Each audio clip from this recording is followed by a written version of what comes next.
Assalamualaikum warahmatullahi wabarakatuh. Assalamualaikum. Kita seringkali misalkan nih kesiangan subuh lah gitu ya. Ini gua gara-gara setan.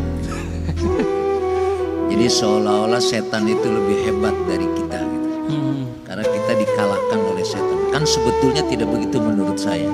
Ya. Pertanyaannya adalah sebetulnya nur yang ada pada kita ini dengan kekuatan setan itu seperti apa sebetulnya? Iya. Karena kita seringkali tuh nyalahin setan sehingga yang ada nyesel. Kan mestinya ya Allah kenapa saya tidak bisa bangun subuh? Betul. Artinya dosa apa? Jadi kan lebih manfaat ketimbang nyalahin setan. Karena setan disalahin malah ketawa-ketawa aja, kata setan bukan gua, dasar lu aja malas kali. Iya. Bagaimana memahami antara tadi kan nur kita ini kan kelas mana kita nggak tahu. Iya. Cuma seperti apa supaya kita tidak merasakan walaupun misalkan terlambat subuh, yang namanya terlambat kan jarang-jarang bukan tiap hari gitu kan. Nah bagaimana kita merasakan supaya walaupun terlambat kita nggak merasa sedih lah gitu. Iya. Masih ada hiburan. Syukran. Assalamualaikum. Pengen dihibur Pak ya. Iya. Terkadang ada orang yang udah bertahun-tahun selalu on time subuh, bahkan in time subuhnya. Terbersit di hatinya, kayaknya di komplek ini aku yang paling beriman, aku yang paling soleh. Allah karena sayang sama orang ini nggak dikembalikan rohnya ketika azan, supaya ketika bangun kesiangan mengatakan, ya Allah ternyata inilah yang dirasakan oleh tetanggaku yang tidak bangun subuh. Berarti alarmku tidak berefek, doa-doaku tidak bekerja. Ini adalah mutlak pemberianmu. Di situ dia bersyukur Pak. Setiap hari besok dia mengatakan, ya Allah tolong bangunkan aku. Jadi ada perasaan harap-harap cemas yang buat dia merasa dirinya merasa hina di hadapan Allah. Inilah makna hadis qudsi, hadis sahih. Apa kata Allah? Ya ibadi, fa illam tuznibu. Hai hambaku, jika engkau tidak merasa berdosa, tidak merasa hina di hadapanku, tidak merasa lemah di hadapanku, aku akan datangkan generasi baru yang mereka merasa berdosa. Jadi dosa itu merasa apa enggak itu aja. Banyak orang berdosa apa enggak merasa. Lalu mereka minta ampun kepadaku, lalu aku ampuni mereka. Untung Pak, ketika bertahun-tahun on time, ada perasaan itu. Karena ada sebuah hadis. Ini hadis bukan untuk orang tapi untuk kita. Apa kata Nabi? 2 sholat yang berat bagi orang munafik, yaitu al-isya wal subuh. Isya dan subuh, hadis Bukhari. Akhirnya setan bilang, tuh tetanggamu munafik loh. Jadi setan ini jangan salah Pak, setan itu pernah berdebat dengan Allah. Jadi ilmunya tinggi. Nggak cukup dengan ilmu-ilmu kita yang standar. Bapak ini misalnya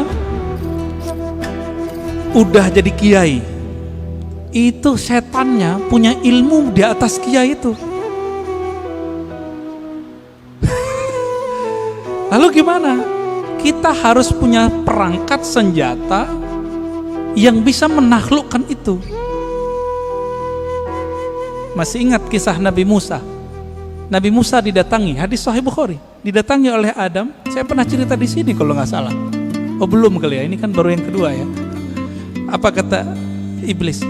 Hei Musa, ente kan kalimullah, orang yang dialog dengan Allah.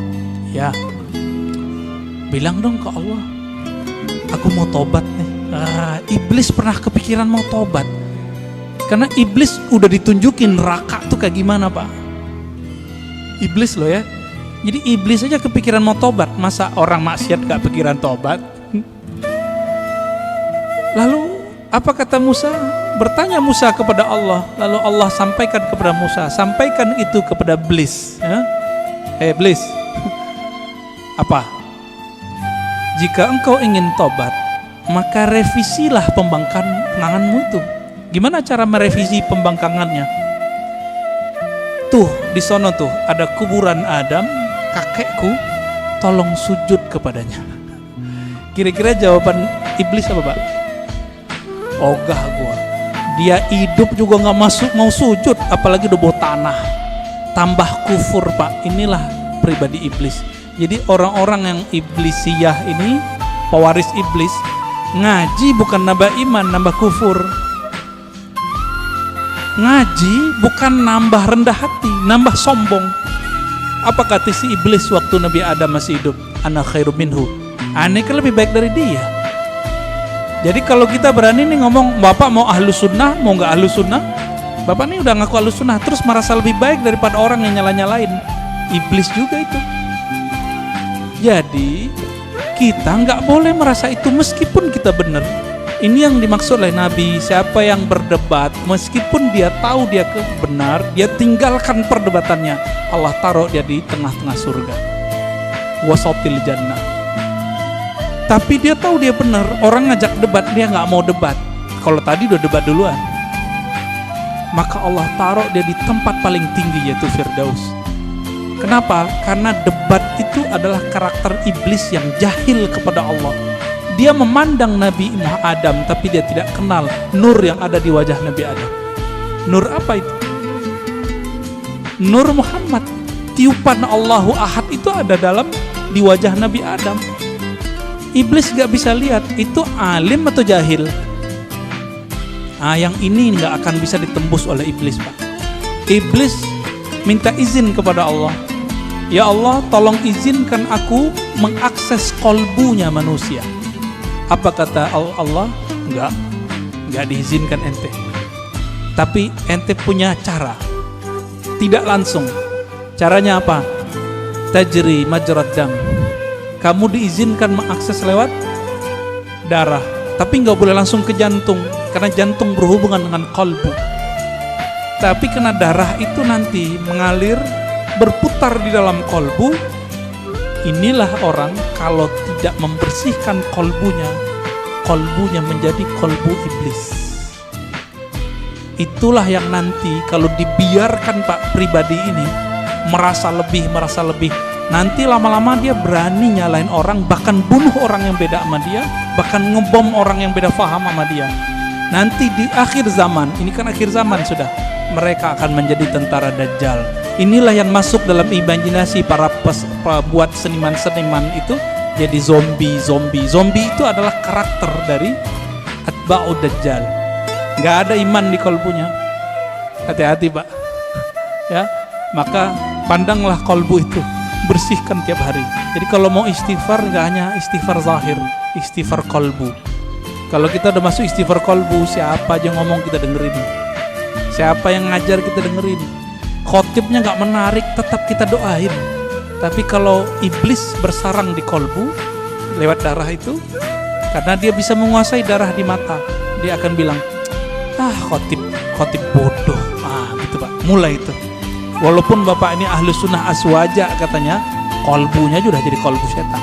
Jadi jangan heran banyak nanti dai-dai yang katanya berpakaian aswaja ahlu sunnah, tapi kolbunya sudah kolbu iblis. Apalagi yang bukan ahlus sunnah. Semoga Allah melindungi kolbu kita. Amin ya rabbal alamin.